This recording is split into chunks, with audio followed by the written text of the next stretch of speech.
everyone. I hope that I can keep to 5-7 minutes. Basically, I'm going to be sharing a little bit about brain-compatible learning. This is one of my areas of expertise. I was a student of psychology and then went on into education administration, and I felt that brain-compatible learning was a beautiful marriage between psychology and education. And a lot of, when asked about ICT, if we can think of the brain basically as an information processor, I'm going to kind of be relating my presentation to that. This, I don't know if you can recognize, is a picture of what?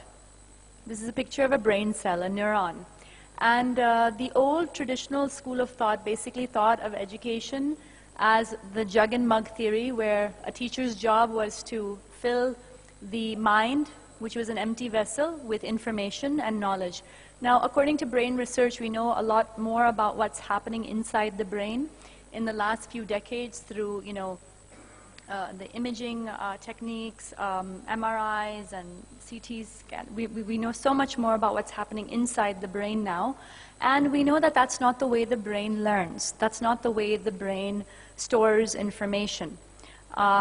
And basically how education, we need to know as educationists that the brain's job, when we get in stimuli from the outside, our brain will make connection. The neurons make connections to other neurons, and they try to make sense of what's happening. So if we can learn a little bit in this short presentation about how we learn, it's going to help us all get smarter in life, not just students, but even for teachers, and that really will make their teaching strategies a lot more efficient. So it's basically about teaching with the brain in mind. So if we look at the brain as an information processor, we know that neurons will transmit and receive electrical impulses through the outside stimuli. So the brain has an input and output very similar to a CPU in information in ICT.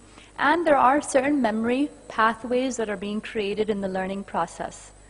A little bit about memory pathways. We need to understand that there are two types of memory pathways, explicit and implicit. In the explicit memory pathway, we have two types, which is semantic memory that you see at the bottom and episodic memory.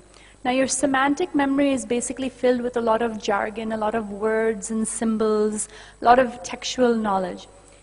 Episodic memory has been found that if you use in teaching, it is a lot more vivid. Now, if I were to ask you, do you remember what you learned in, say, 6th grade social studies? Most of you would probably say no. But if I were to ask you, what about that science fair project that you did? What about the field trip that you took? What about the cultural performance that you performed? Those are episodic memory.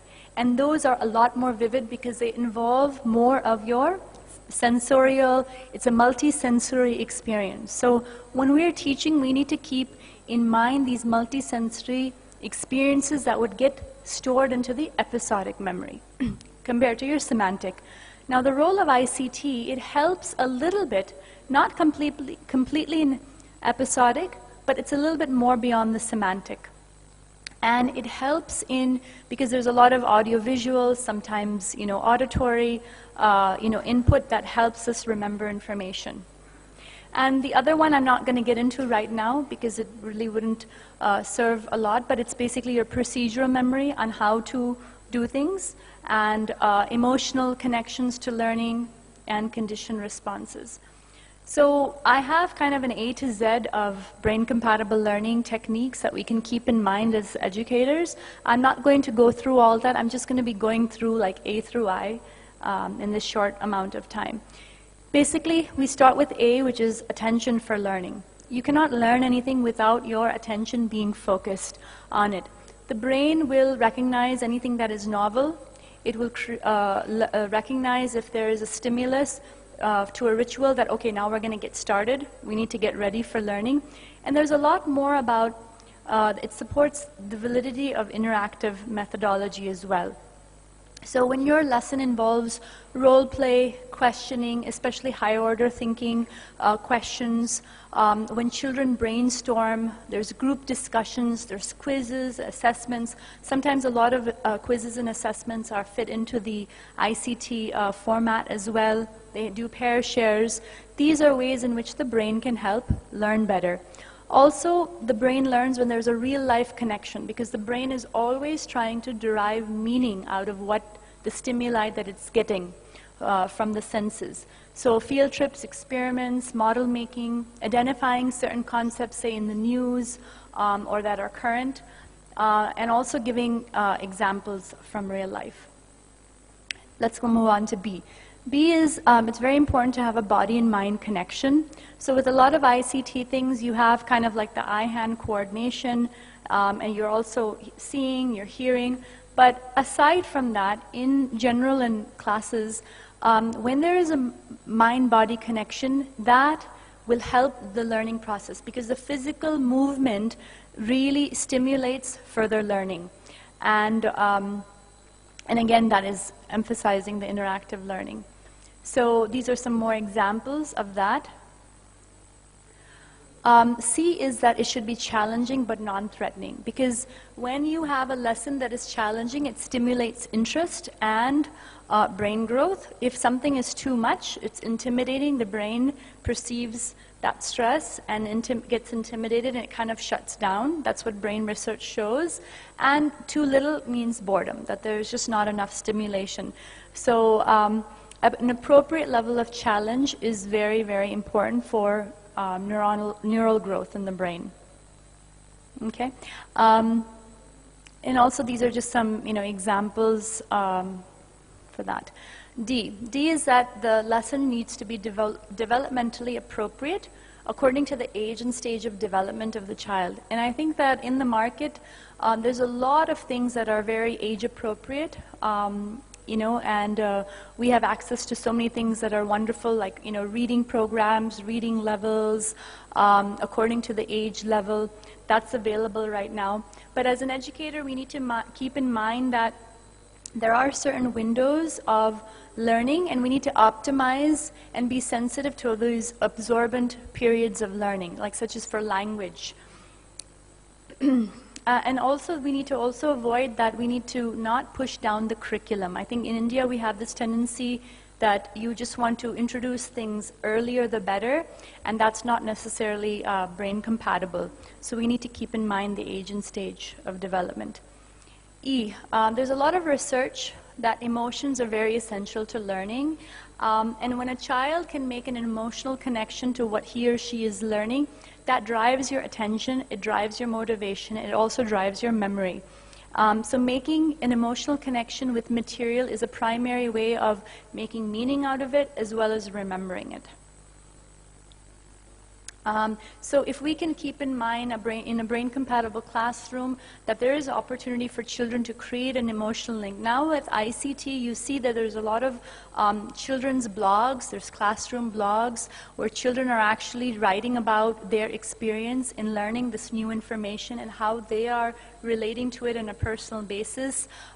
We have like class websites. There's a lot of things that are happening, and actually the ICT has created a world of opportunity for children to utilize this aspect and make a very personal connection and a sharing of what it is that they're learning.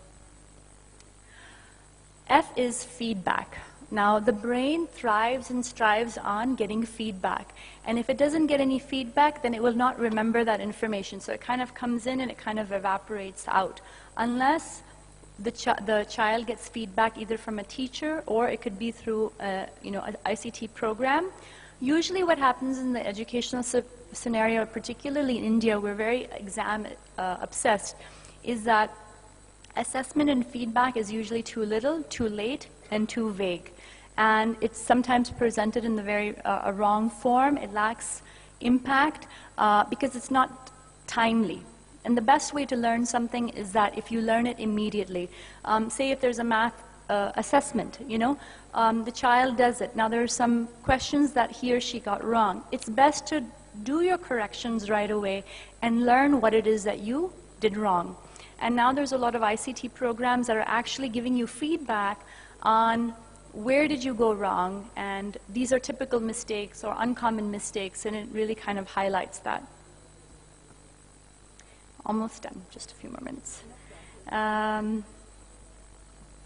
Okay, G is for graphic organizers. Now, this is an area where I think ICT can really play a big role, because we have, in the Indian context, such a plethora of information in our syllabuses, especially as our children are getting older, and it's very difficult to kind of grapple all that excess information. And then we're living in the information age, so we're bombarded. The internet is just full of so much information.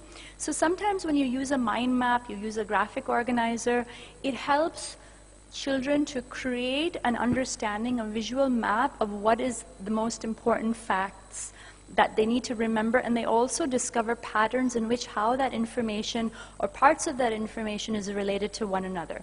So you have Venn diagrams, you have timelines, you have graphs, you have mind maps. I think now you have things like Prezi and things like that on, on the net as well. Age is that it always helps to have a little bit of sense of humor, and and it's been shown in brain research that laughter really increases the flow of neuron transmitters that are required for alertness, memory. It lowers stress, and it strengthens the immune system. Aside from humor, if the material is very interesting, so nowadays in ICT there's a lot of games that are available. Like, for example, somebody gave a presentation very recently on teaching children financial literacy, and it's through a game that they learn on how to manage money, how to invest, how to save, and through that game they learn about financial literacy. So it can be, a lot of things can be taught in a very fun way. Okay, and one of my last points is I, and intelligence, and this is another area that is very close to my heart, is the area of multiple intelligence. Basically, we say at our school, the more ways you teach, the more children you reach. So Dr. Howard Gardner's theory that he came about with the theory of multiple intelligence in 1983, it's made its way into classrooms all around the world. We know that there are different types of intelligences that each children has. So if your lesson as an educator has you're involving at least 3 to 4 of the multiple intelligences, you are creating basically multiple pathways, multiple memory circuits to remember that information. So we've got verbal linguistic intelligence, visual spatial, interpersonal, naturalistic, logical mathematical, intrapersonal, musical rhythmic, and bodily kinesthetic. So if we can, you can't put all the intelligences into your lesson and learning, but if you have about 3, 4, you're probably going to have a good, you can bet that the child is going to remember that information because there's multiple pathways to, storing that information in the brain.